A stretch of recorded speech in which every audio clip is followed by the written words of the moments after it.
With the exam review number 1, and number 1 asks you to write the prime factorization of 50.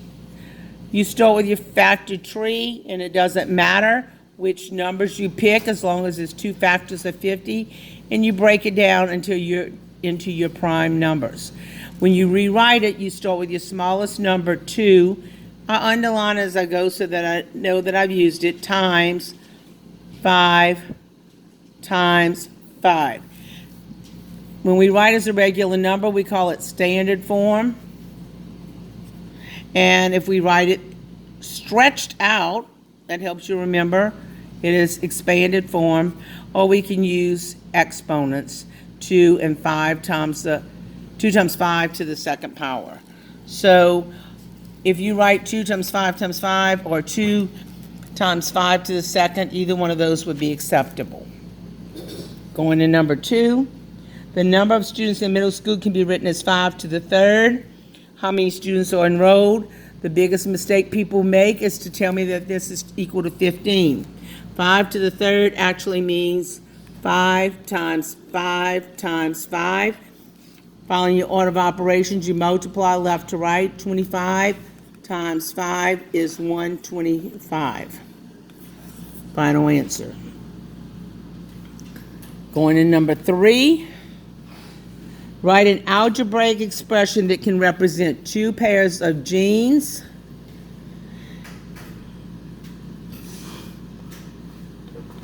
three t-shirts, and 4 pairs of shorts. All right, so we don't know how many we have. We're leaving that as a mystery, and that's why we use a variable. I like to use a variable that matches the word, just to help me remember. 2 times the number of jeans, plus 3 times the number of t-shirts, plus 4 times the number of shorts. We can't solve it because we don't have the numbers. If we had numbers, we could set up. This would be your setup, substitute in, and then solve. But all they're asking you to do is to set up as an algebraic expression. Algebraic meaning it has a number, has a variable. That's number 3. If you use different letters, that's fine. Again, though, I would go with the ones that match the words. Use the distance formula to determine if you drive 9 hours at a rate of 65 miles an hour, how far have you traveled? 9 miles, 65 mph. The distance formula, rate times the time equals distance. That's your setup. You should know that. Sometimes I give you that, but you should know it now. We just substitute. What's the rate? 60. Right. The rate is 65 times the time is 9. You multiply 65 times 9.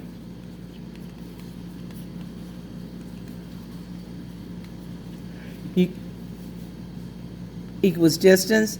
585 is a word problem. You need to get a word. Miles equals the distance. Again, remember your 3 steps. The first line is your setup. Rate times time equals distance. Substitute, plug in your numbers, 6 times 9, and solve 585 miles.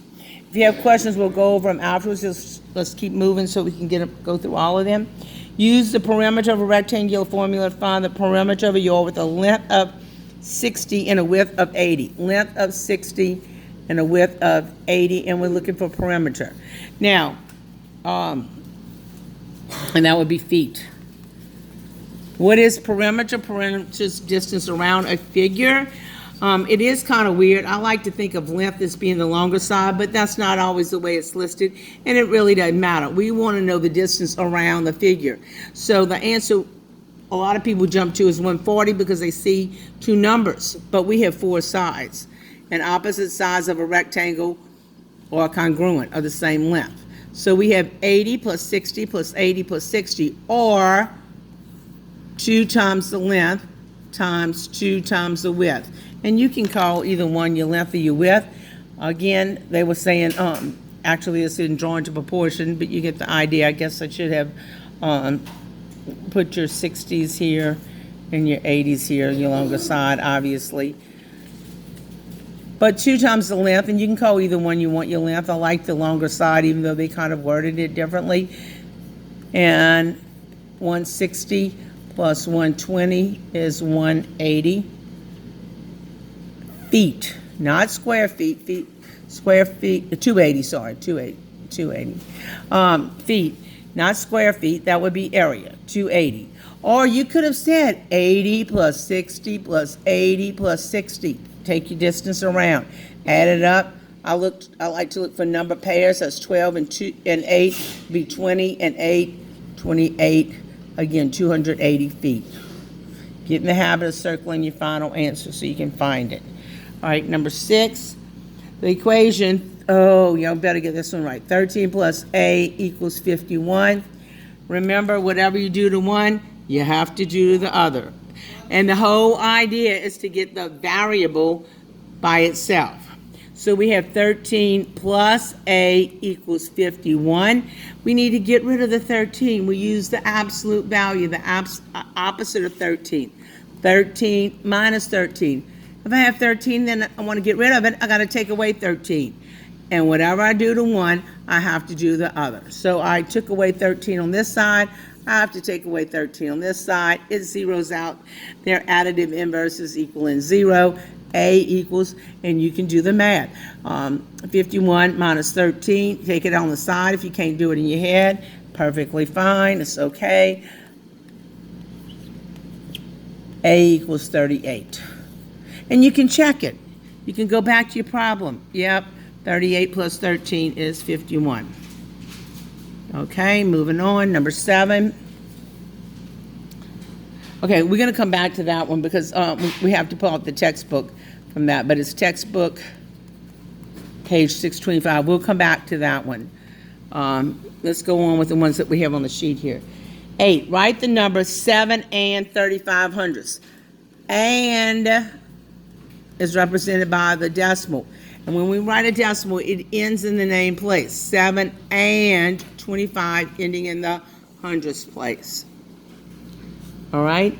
Number 9, Julia finished her assignment in 18.109 minutes. 18.109 minutes. And Cherry took 11.11 minutes to complete the assignment. Who is faster? The trick with this is, you know, if we had the same whole number, we would look at a 0 and even up our decimal places. But this is pretty obvious. 18 minutes or 11 minutes. This is your faster time. Terry finished in 11.11. That is your faster time. All right, number 10, moving down. Order the file. Okay, here's one with the decimals. Order from least to greatest. 2.13, 2.03, and 2.3. This is what I was telling you. The easiest way to do that, we can always add zeros. So add a 0. So our decimal places are the same length. This is a 0 here too. So look at this. I have 1300ths, I have 300ths, and I have 3000ths. So that's pretty easy. This is the smallest, getting bigger, and the largest. All right, number 11. And number 11, the average number of students is 429.86. Round this number to the nearest whole number. So is that closer to 429 or 430? 430. And a couple of ways of doing that, we underline and we circle the 8 moves in, it becomes 430. Or look at it, 429.86, that's on the higher end. So I think that one's pretty easy for y'all. Number 12, Kyle spent $41.38 on a new pair of shoes and $29.86 on a pair of jeans. What's the total amount spent? Well, the reason I asked this question is because I want to know if you know what to do with decimals when you're adding. And the answer is that you line them up. Okay, so it is about adding, but it's also about knowing what to do with the decimals and that we keep them in line. Okay? All right. All right, number 13. 13. Tammy spent $237.80. Oh, sorry, she had it in a bank account. And if she writes a check for $29.95, how much is left in her account? Again, what I'm looking for is, do you know what to do with decimals when you subtract? You line them up. And of course, you should be able to subtract.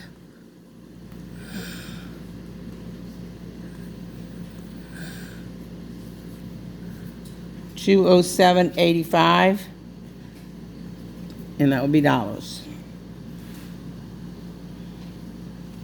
All right, and again, number 14, I'm gonna just put it right here, is adding where 8.07 of inches of rain fell on Monday and 6.29. Again, lining up your decimals. That's all I'm asking for.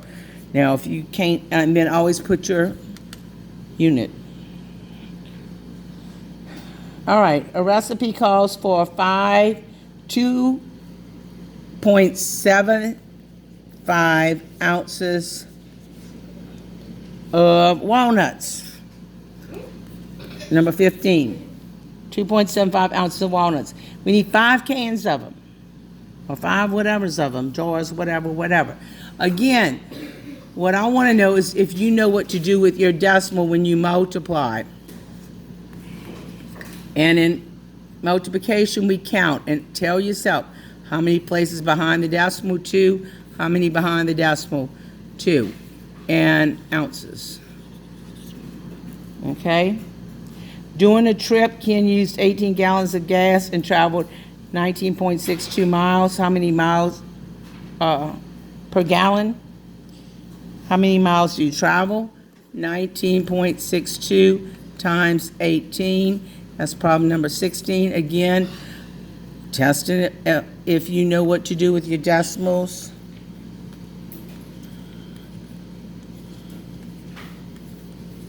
And remember, when you multiply, you're really multiplying by 10, so you move over 1.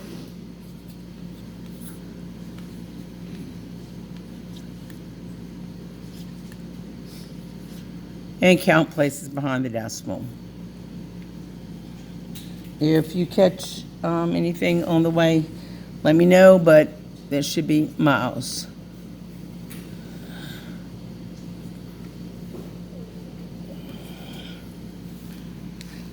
$17, John's room is 6, oh, here's a tricky one. It's 16.3 feet by 24.6 feet, and we're looking for area. The room is 16.3 feet by 24.6 feet. We're looking for area. We multiply length times width. So a few things here. Your multiplication has to be good. Move over. When you multiply by the 4, you move under the 4. And when we multiply by 2, we're really in the hundredths place, so we write under the hundredths. And we add carefully, hopefully. Now, here's the trick question. Does my decimal go between the 9 and the 8 or the O and the 9? Where does it go? You tell me. When we multiply, we count. How many places behind the decimal? How many places behind the decimal? 2. And it would be square feet because it is area. Again, number 18, I'm really looking to see if you know how to multiply decimals. He got paid $18.25 an hour, and he worked 39.5 hours. You multiply here, and you should have gotten this, something like this. Now, after you did all your work in here, where does the decimal go? 3 places behind. 3 places behind the decimal, between the 0 and the 8, because 3 places are behind the decimal, 3 places behind the decimal. This looks kind of crazy for money, though. When we have money, how many places do we have after the decimal? 2. So I like to underline and circle the neighbor. It's a 5. Anything 5 or larger moves in, so it becomes $720.88. If you want to be exact, you could write that. But in normal terms, you don't walk into Walmart and they have 3 decimal places, so that kind of gives you an idea there. All right, number 19 is testing if you can divide decimals. Number 19, Amy pays $414.72 for insurance, and she divides her payments into 4 parts. So you divide. Remember, when you divide, you multiply, you subtract, and then you bring down. 4 cannot go into 1, so we put a 0 in that place. Again, if you want to multiply, subtract, and bring down 3 times.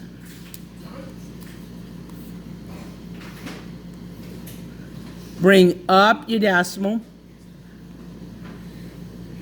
6 would be 24. Subtract 3 and bring down your 2. Long problem. 4 into 32 goes 8 times and 32 and a dollar sign. And your answer is $103.68. That was number 19. Correct. All right, now we have a desk for number 20. We have a desk, and the bell's getting ready to ring, but hang on. And again, the length and the width, they're saying the length of the desk is 18 inches, and they're looking for the width.